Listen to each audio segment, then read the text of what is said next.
What's this? It's going to be x comma 1. But if I put in... Oh, okay. What's that mean? So It means it's the vertex. Because those points are all identified. Oh, Yeah, oh it's I see. So equivalence. that's V Yeah. for all x. Well, for all, I mean, more to the point, for all x comma t.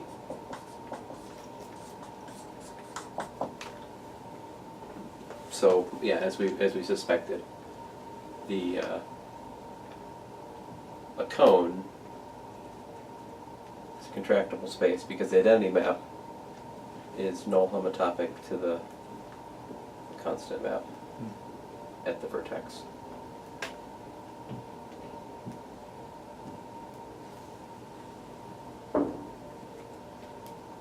So it would be different if the identity map was null homotopic to...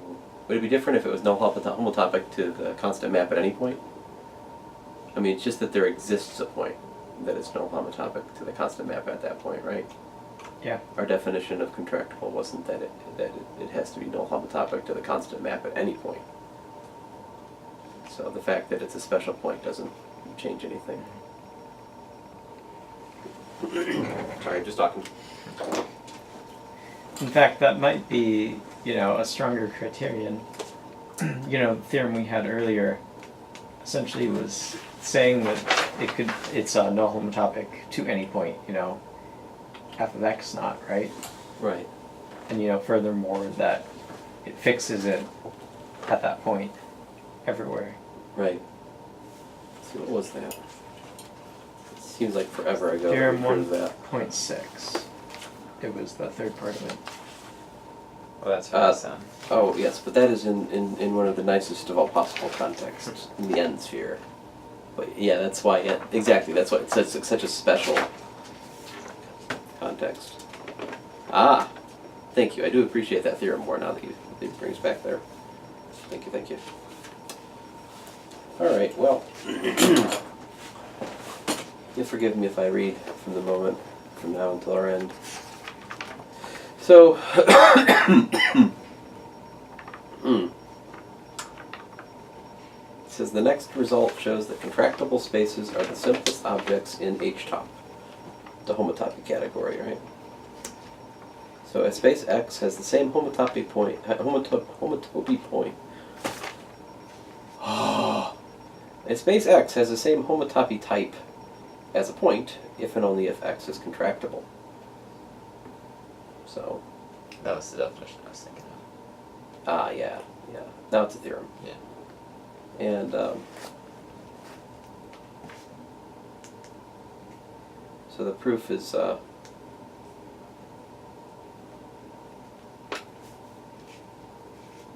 just sorting through, What all these words mean. But no formulas this time. Let's see here. Theorem 1.13, if y is contractible, then any two maps from x to y are homotopic. Right. So the range, if you look at maps from a space into a target space, and the target space is contractible, right? Any two such maps are homotopic. Indeed, they are null homotopic. Well, yes. Because in particular you have the constant map among them. Right. In contrast, as he points out here, right, if you look at the domain being contractible, it doesn't, you don't get that. It's not. It's the fact that it's where the function's going to that, the contractible gives you the maps being homotopic. And he rattles off some counterexamples and for the the domain being contractible, but you have functions which are not homotopic from that, right? Right, like if it maps to a space that's like not connected. What's that again? So if you're mapping from So the example I gave was like x is singleton. Mm-hmm. So if you're if you had two functions mapping from that to y, if they map to like two different connected components of y, Mm-hmm. then you couldn't get a continuous homotopy between them, I think.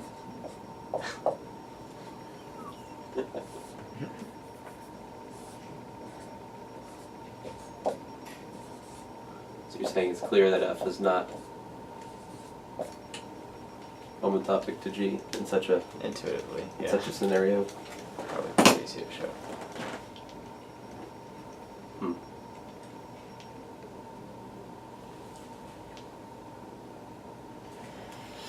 Where was I?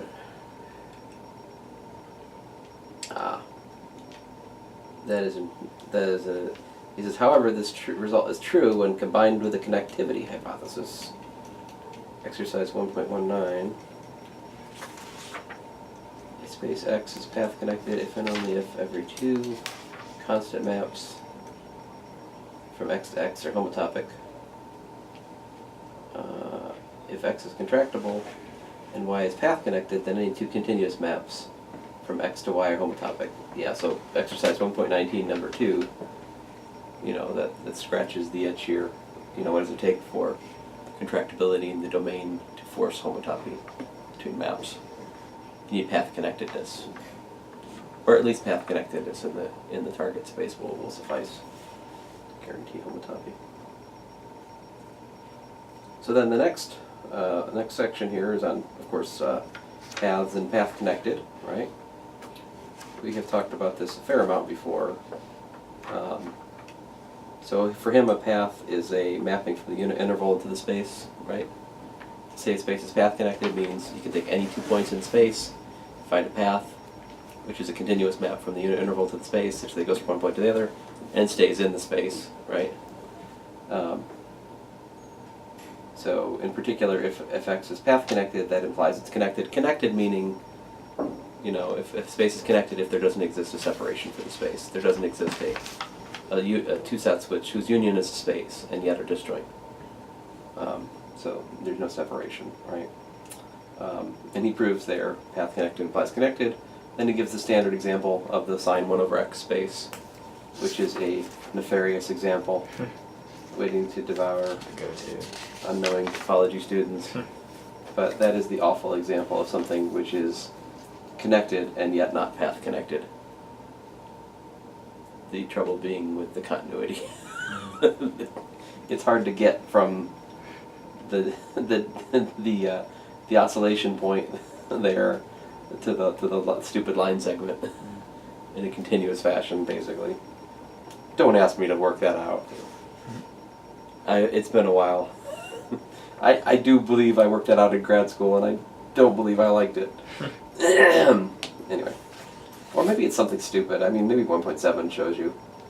Maybe able to just use some, you know, high-powered theorem from somewhere else to make qualitative, to observe that the existence of a continuous map from one set to that would violate other basic tenets of topology.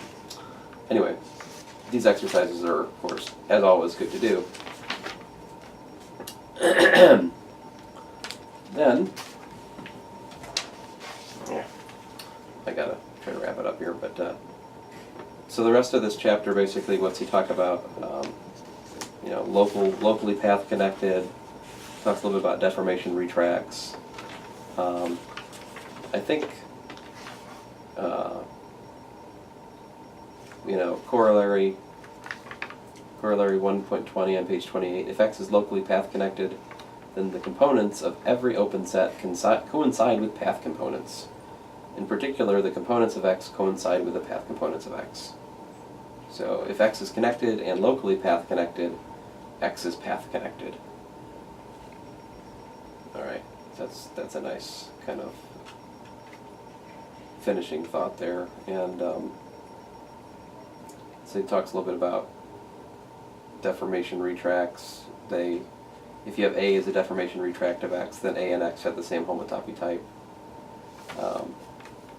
So So it would be smart for you guys as you're working at homework to try to work a problem or two on the deformation retracts. Those some of the few words that I remember from grad school. that matters. But anyway, this is a pretty nice, crisp, and then of course, a functor. Nathan's making me annoyed. I skipped the functor. Sorry about that. Pi naught. But don't worry, Nathan will pick up the pace on this one next week. Pi naught, which goes from the topological category to the set category, is a functor. Pi naught of x is the set of path components of x, right? So basically the point of pi naught is it counts the number of path components. Yeah. So that's a but anyway, if x and y have the same homotopy type, they have the same number of path components. So there's an example of the functorial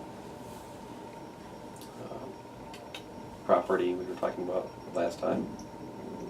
Anyway, sorry I don't have more time to unwrap the stuff, but a schedule's a schedule, and I could spend another 5 hours talking about this stuff, but we kind of talked about it before, and if you guys read this chapter, as I think you have, it should be good to move along. So next time, I'll let Daniel take over, and you will talk about chapter 2 of Affine Spaces. Ooh. K-faces. Ooh, I love this stuff. This stuff is fun.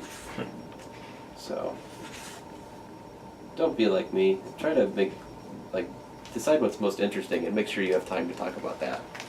I chose poorly a little bit here, right?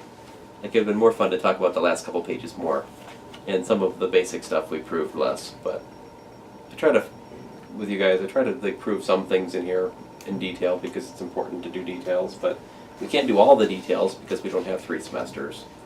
So, try to pick a balance. And then Thursday, we have a Thursday? You will tell us about the fundamental groupoid. Sounds like we should I can tell you about fundamental groupoid. monoidoids too. Monoidoids? Yeah. Except you already know what a monoidoid is, but you just don't know it yet. Well, yeah, Dr. Skimortis asked me if I had covered semi-groups in abstract, and I said, yes, I covered groups.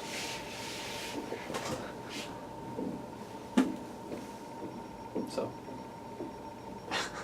Oh, well, I wasn't talking about that sense. Oh, you're talking about it in an unforgetful way. So, that's good. Think about what a monoid is.